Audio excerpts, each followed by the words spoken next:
एक नदी के किनारे एक जामुन के पेड़ पर एक बंदर रहता था।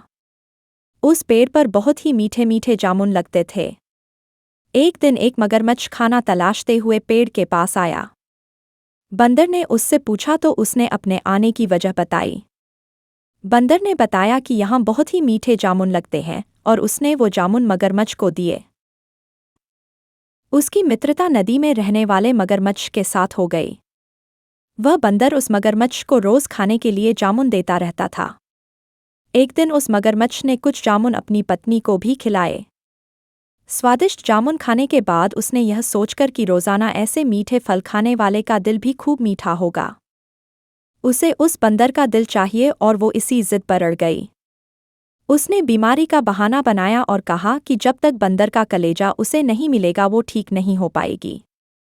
कि जिद से मजबूर हुए मगरमच्छ ने एक चाल चली और बंदर से कहा कि उसकी भाभी उसे मिलना चाहती है। बंदर ने कहा कि वो भला नदी में कैसे जाएगा। मगरमच्छ ने उपाय सुझाया कि वह उसकी पीठ पर बैठ जाए ताकि सुरक्षित उसके घर पहुंच जाए। बंदर भी अपने मित्र की बात का भरोसा कर पेड़ से नदी में कूदा और उसकी पीठ पर सवार हो गया।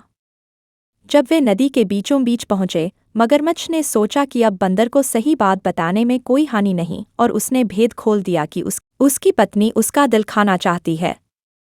बंदर का दिल टूट गया। उसको धक्का तो लगा, लेकिन उसने अपना धैर्य नहीं खोया। बंदर तपाक से बोला, ओ मेरे मित्र, तुमने यह बात मुझे पहले क्यों नहीं बताई, क्योंकि मैंने तो अपना दिल जामुन के पेड़ में संभाल कर रखा है। अब जल्दी से मुझे वापस नदी के किनारे ले चलो ताकि मैं अपना दिल लाकर अपनी भाभी को उपहार में देकर उसे खुश कर सकूं। मूर्ख मगरमच्छ बंदर को जैसे ही नदी किनारे लेकर आया, बंदर ने जोर से जामुन के पेड़ पर छलांग लगाई और क्रोध में भरकर बोला, मूर्ख, दिल के बिना भी क्या कोई जिंदा रह सकता है? जा, आज से तेरी मेरी दोस्ती समाप्त। बच्चों, इससे पहली यह सीख मिलती है कि मुसीबत के क्षणों में धैर्य नहीं खोना चाहिए और अनजान से दोस्ती सोच समझकर करनी चाहिए।